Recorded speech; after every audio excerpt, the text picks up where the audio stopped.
Certains produits de forte consommation connaissent une hausse de prix depuis quelque temps. Pour soutenir le pouvoir d'achat des consommateurs, le gouvernement et ses partenaires ont fixé des prix indicatifs plafonds pour certains d'entre eux et ils mettent tout en œuvre pour le respect de ces prix. On fait le point dans un instant.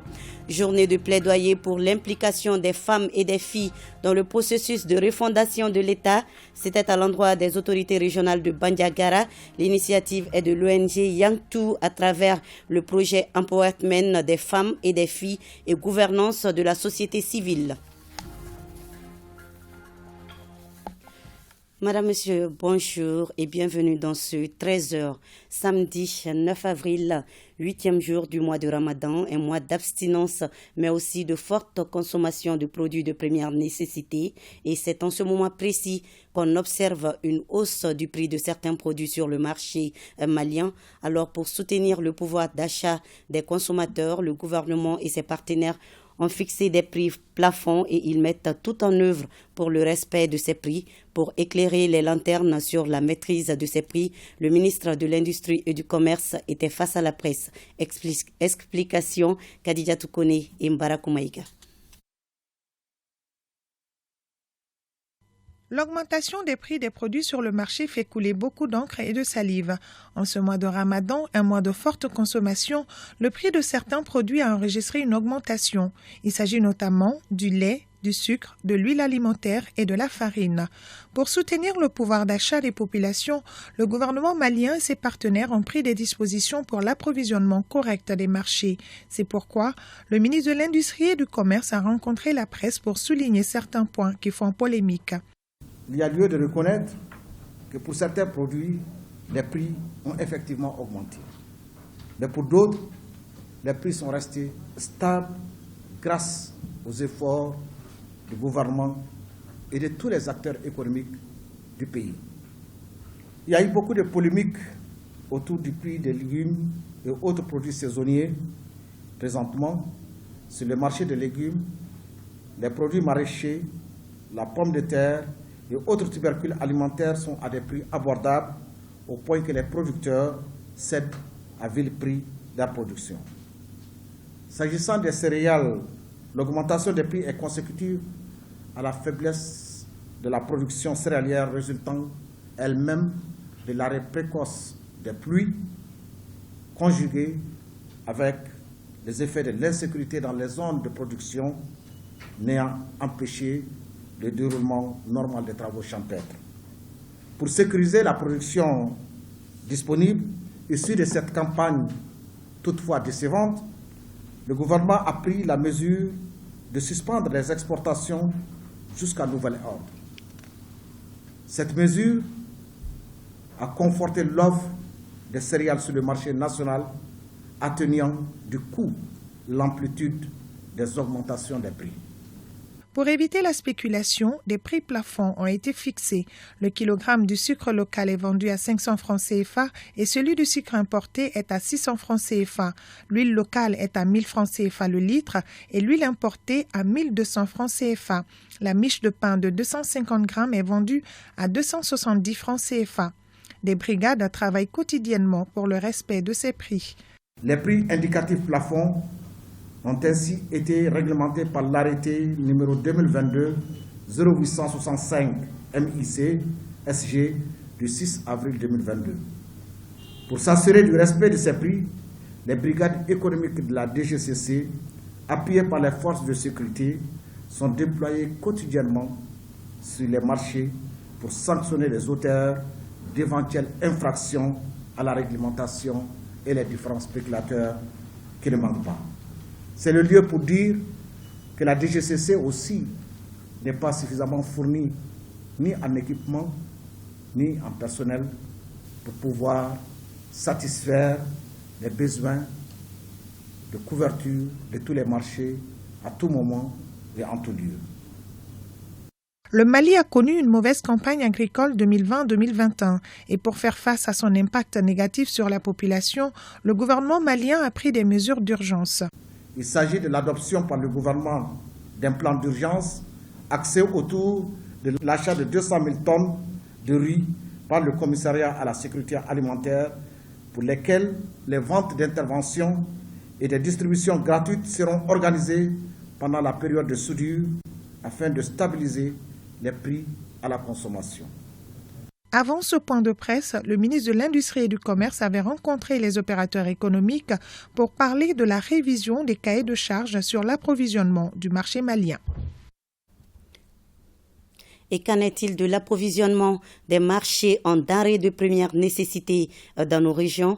Eh bien, dans les régions de Ségou, Kita et Koutiala, les autorités administratives et politiques et les directions régionales du commerce, de la consommation et de la concurrence sont descendues sur le terrain pour constater l'effectivité des stocks disponibles. Les reportages sont signés Honoré Tchenou de la station régionale de Ségou, Mamadi Alioubari au RTM Kita et Brahima Kone depuis Koutiala. Du marché Médine au grand magasin, passant par le marché Château, le rythme des approvisionnements est certes timide mais régulier. Nous avons de l'huile et du lait. Seul le plus prisé, qui est le sucre, manque un peu.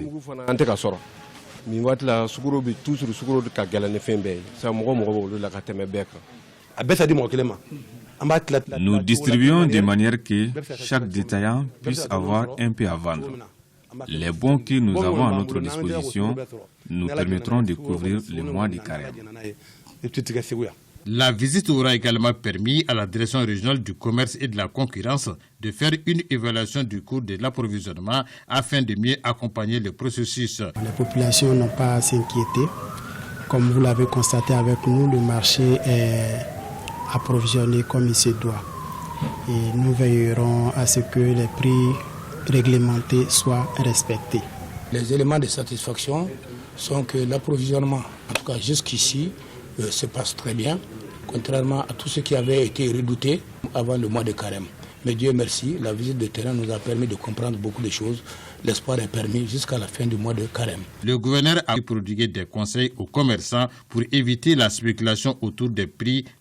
L'objectif de cette visite du gouverneur de la région de Kita dans les magasins de stockage était non seulement de s'assurer de la disponibilité des qualités de stock, mais aussi de veiller au respect strict des cahiers de charges signés entre l'État et les importateurs des denrées de première nécessité les plus consommés à travers le pays, notamment le riz, le lait, l'huile et le sucre. Nous appelons les commerçants à respecter les cahiers de charges signés par le gouvernement. Le prix plafond fixé sont entre autres le sucre local sont vendus à 500 francs le kilo, le sucre importé est vendu à 600 francs le kilo et le riz brisé non parfumé sont vendus à 350 francs le kilo. La délégation du chef de l'exécutif régional de Kita s'est rendue successivement dans les magasins de stockage de M. Madi Fatouma Sambake, chez Société Kiabou et Fils, Société Sozeko et Société Touré et Fils. Notre marché, rien ne manquera. On en a assez. Même après le mois de Ramadan, là, ça va aller. Inch'Allah. Selon le gouverneur de la région de Kita, les stocks des magasins visités rassurent. Nous avons constaté la disponibilité des produits de première nécessité. Et nous avons constaté également que les prix subventionnés par l'État sont réalisés normalement, mais surtout que le marché est suffisamment approvisionné. Il y a des endroits où on nous a parlé de manque de sucre, mais que c'est en route. Mais globalement, les habitants, les populations ne se plaignent pas de l'approvisionnement du marché. La visite au marché de légumes de la capitale de l'Arachide a mis fin au périple du gouverneur et sa délégation. Les autorités administratives et politiques de la région de Koutiala sillonnent quelques magasins de stockage de vivres de la capitale de l'or blanc pour chercher à connaître la réalité du marché en ce début de mois de Ramadan. Le constat est relativement bon malgré la crise qu'a connue le Mali. Nous avons visité chez les grossistes. Nous sommes rassurés de la disponibilité des produits de première nécessité. Il revient aux commerçants détaillants de faire en sorte que les prix plafonds fixés soient respectés, de manière à ce que le consommateur ne soit pas buté à des prix élevés au-delà de son pouvoir d'achat. La direction régionale du commerce, de la consommation et de la concurrence de Koutiala est à pied d'œuvre afin d'aider les populations à passer un bon mois de Ramadan. Je tiens à rassurer les Koutialais et les équipes de brigade qui sont sur le terrain vont continuer à suivre l'approvisionnement du marché et veiller au respect des prix plafonds fixés par le gouvernement. La conjugaison des efforts par les différents acteurs commerciaux peut contribuer à mettre fin à la flambée fulgurante circonstancielle des prix des denrées alimentaires. Entre négligence, maltraitance, abus, violence et exploitation, nombreux sont les enfants encore victimes des pires formes de travail. Save Children veut, à travers son programme Travail, pas l'affaire des enfants, contribuer à la lutte contre le phénomène. L'ONG vient d'organiser à Sikasso un atelier de renforcement des capacités des acteurs étatiques et non étatiques sur le sujet. Compte rendu, Moussokoro Sirimi, Amadou Doulou. Les conventions 138 et 182, relatives respectivement à l'âge minimum d'accès au travail et aux pires formes du travail des enfants, le plan d'action national pour l'élimination du travail des enfants au Mali, sont quelques-uns des instruments juridiques auxquels le Mali a souscrit dans le cadre de la lutte contre le travail des enfants. Des textes qui constituent la principale thématique de cette session de renforcement des capacités consacrée aux acteurs compétents en matière de protection de l'enfant. Un cadre initié par Save Children de Sikasso à travers son programme Travail pas affaire d'enfants. À travers le présent programme, nous sommes résolument engagés dans la protection et la promotion des droits de l'enfant, dont celui à une éducation de qualité, leur assurer une meilleure protection et un avenir décent. Il s'agit donc pour les participants d'entreprendre des actions afin d'amener l'État à mieux respecter et faire respecter les droits de l'enfant conformément aux engagements internationaux. La session est organisée en collaboration avec la Coalition malienne pour les droits des enfants et la cellule nationale de lutte contre le travail des enfants. Au Mali, les résultats de l'enquête nationale sur le travail des enfants réalisée en 2005 montrent qu'environ 2 enfants sur 3 âgés de 5 à 17 ans contribuent à l'activité économique, soit un peu plus de 3 millions de filles et de garçons. C'est donc à juste raison que le département du travail et la cellule nationale de lutte contre le travail des enfants a engagé une croisade contre ces fléaux qui annihilent tout développement. Rappelons que le programme Travail pas affaire d'enfants de Save Children est d'une durée de 5 ans, mis en œuvre dans 20 communes des régions de Ségou et de Sikasso. Impliquer les femmes et les filles dans le processus de refondation de l'État, c'est l'objectif de la journée de plaidoyer auprès des autorités régionales de Bandiagara, une journée organisée par l'ONG Yanktou à travers le projet Empowerment des femmes et des filles et gouvernance de la société civile Maya Dambé. Reportage Aminata Touri. Initié par l'ONG Yanktou à travers le projet Empowerment des femmes et des filles et gouvernance de la société civile Maya Dambé, mise en œuvre depuis 2009 dans 15 communes de la région de Bandiagara, avec l'appui technique et financier de CARE International au Mali. La rencontre entre dans le cadre des actions de plaidoyer et d'engagement des membres de l'Alliance régionale des organisations de la société civile de Bandiagara. La journée va nous permettre de réfléchir sur les thèmes de l'épanouissement au vu des défis actuels du pays comme l'insécurité, le changement climatique, la gouvernance et aussi le grand chantier de la mise en œuvre des conventions régionales et internationales sur les droits des femmes. Des présentations sur les objectifs du projet qui entend atteindre d'ici fin 2024 225 561 femmes et filles dans ces régions d'intervention au plan économique, social et politique. À cela s'ajoute une communication sur la refondation de l'État. L'objectif de cette activité est noble car elle vise l'implication des femmes et des filles dans le processus de refondation. L'atteinte de cet objectif dépend de l'adhésion de la société civile malienne.